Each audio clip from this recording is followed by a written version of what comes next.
Pierre, merci encore pour l'œuvre accomplie. Pierre, tu peux compter sur nous. Nous la poursuivrons avec confiance et détermination. Je vous propose, en hommage et en mémoire de Pierre, d'exercer le ministre de silence. Suite à la disparition de Pierre Gosselin dans la nuit du 24 au 25 janvier dernier, le Conseil communautaire de Seine-Amont procédait après un hommage appuyé à l'élection de son nouveau président. Michel Leprêtre, 43 voix. Il est donc élu président de notre communauté. Après avoir rappelé les principes fondateurs de la CASA, une coopérative de ville respectueuse de l'histoire du territoire, Michel Leprêtre est revenu sur le contexte bien particulier qui marque le début de son mandat. Tout d'abord, je tiens à vous remercier de la confiance que vous m'accordez en m'élisant à la tête de la communauté d'agglomération Seine-Amont, la CASA.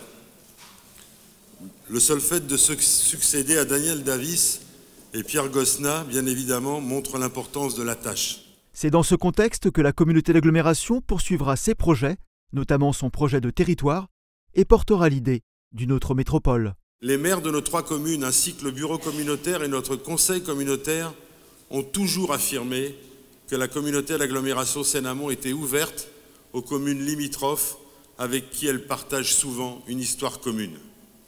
Cette démarche a entraîné la demande de Valenton d'adhésion à notre communauté, qui est malheureusement, et c'est une atteinte en règle à la libre administration des collectivités locales, toujours bloquée par le préfet, qui refuse de prendre un arrêté d'extension de ce périmètre.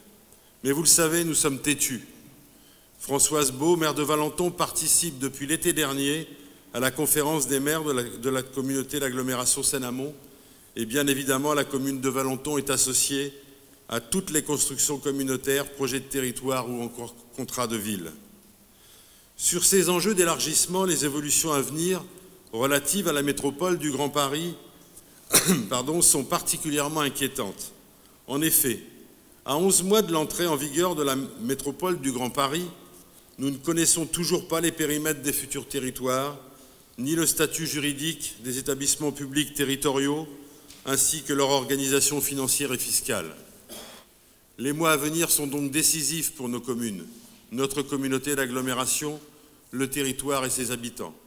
C'est l'avenir de la décentralisation, ça a déjà été dit par mes collègues, en Île-de-France qui se joue.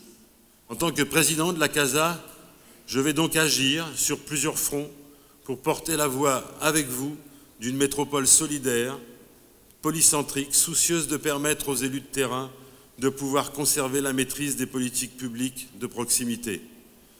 Celui qui combat peut perdre, mais celui qui ne combat pas a déjà perdu. Ce propos de Bertolt Brecht est tellement d'actualité qu'il sera, vous le permettrez, le fil conducteur de mon action. Je vous remercie de votre attention. L'élection du président s'est accompagnée de celle du bureau communautaire. Les vice-présidents déjà élus ont été reconduits à l'exception de 2 changements. Alain Oudobert a été élu 7e vice-président et Romain Marchand devient 1er vice-président de la CASA.